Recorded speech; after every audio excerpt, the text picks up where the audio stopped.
Boats on the Caribbean Sea, calling it justice, calling it free. But the fire don't ask who's guilty or clean. It just swallows the truth and darkens the dream. Oh, as he's crying silently, while the world looks away from the tragedy. Who will answer for what we see? Burning boats on the Caribbean Sea. Welcome to the learning journey, and remember to subscribe. The Caribbean, waters of trade, survival, and freedom. But in 2025, these same waters became something else, a battlefield. U.S. aircraft and drones began destroying boats in the Caribbean Sea. Small craft blown apart under the banner of a war on drugs. The United States calls it defense. But here in the Caribbean, we must ask, at what cost and to whom? Since September 2025, under President Donald Trump and Defense Secretary Pete Hegseth, the U.S. military began striking vessels in Caribbean waters.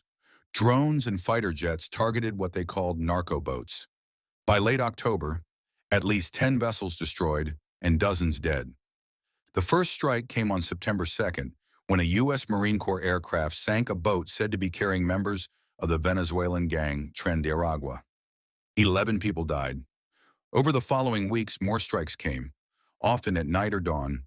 Videos shared online by U.S. officials showed speedboats erupting in flames, followed by triumphant captions. The message was clear. America was taking its drug war to the sea, but the truth of who was killed and under what authority remains murky. The official justification? President Trump declared drug traffickers unlawful combatants. His defense secretary called them narco-terrorists. "We will hunt you down and kill you," said Pete Hegseth. By invoking the 2001 authorization for use of military force, the same law used in the War on Terror, Washington turned the Caribbean into a new front line. But this was not law enforcement. This was warfare, carried out in international waters near nations like Venezuela, Colombia, and even within reach of the Eastern Caribbean. For decades, the U.S. Coast Guard intercepted boats and arrested traffickers. Now military jets destroy them from above, without trial, without arrest, without witnesses. The reaction across the region has been cautious, and often silent. Venezuela protested one U.S. Navy boarding of its fishing boat. No drugs found, just outrage. But from CARICOM and the wider Caribbean, only whispers. Some governments rely on U.S. aid or security ties. Others prefer not to challenge a superpower. Yet on the ground, or rather on the water, fear spreads. Fishermen worry they could be mistaken for traffickers. Families mourn sons who vanished after encounters at sea. And environmentalists warn that oil and fuel spills from bombed boats threaten already fragile marine ecosystems. Silence here becomes complicity, and the Caribbean once again finds itself caught between cooperation and sovereignty. To be fair, not all U.S. actions look the same. The Coast Guard still operates under law enforcement protocols, boarding, arresting, and then safely scuttling vessels after removing drugs.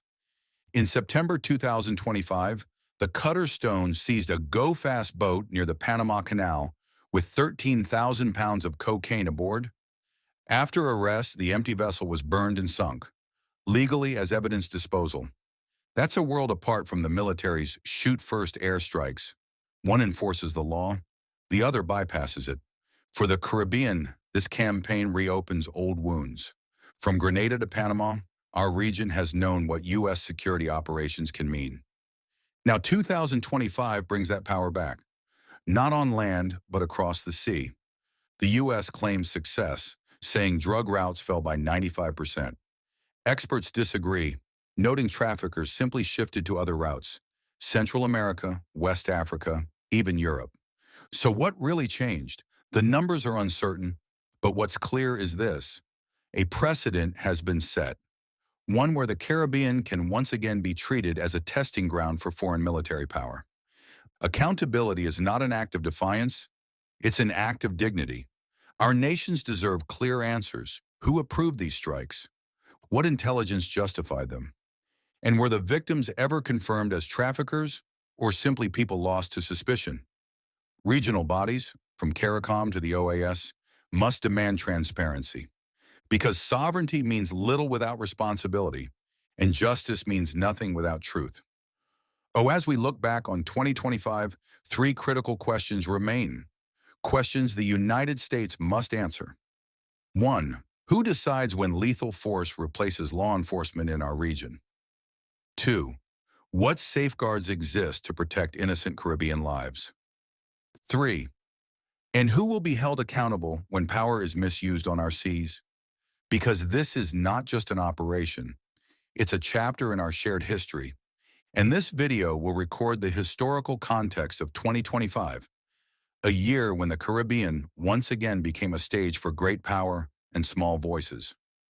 Please share this video so our story, our truth, is not lost beneath the waves.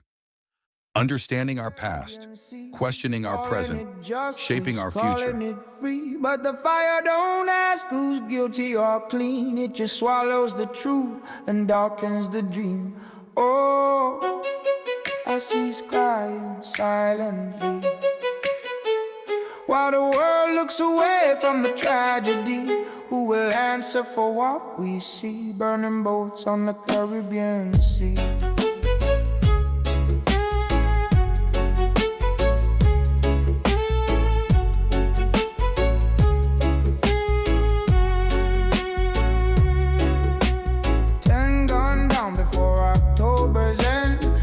On the water, no one to defend. They say cartels, they say terror war, but the waves don't care what they're fighting for. From Colombia's coast to Venezuela's line, the sea keeps secrets lost in time. And somewhere near Jamaica's blue, fishermen wonder, could it be you? They're burning boats on the Caribbean Sea, calling it justice, calling it free, but the fire don't ask who's guilty or clean. It just swallows the truth and darkens the dream. Oh, I see us crying silently while the world looks away from the tragedy. Who will answer for what we see? Burning boats on the Caribbean Sea.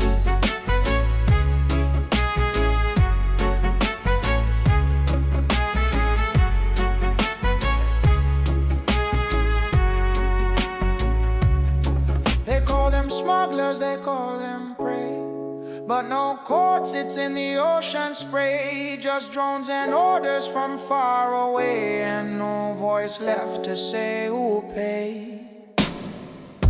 If war can come upon our way, then none of us is truly safe. And every strike that hits the foam cuts a wound in the region's home. They're burning boats on the Caribbean Sea, saying it's right, but who agrees? The sky is heavy, the heart's not free when justice sinks with no decree. Oh, remember us in history, Caribbean voices, sovereignty. Who will speak for the ones we see? Burning boats on the Caribbean Sea.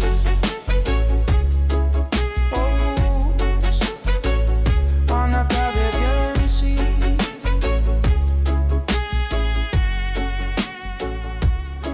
10 boats gone, dozens dead.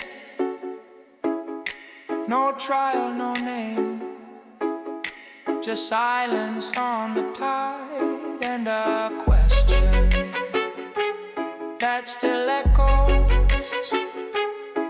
Who controls the Caribbean Sea?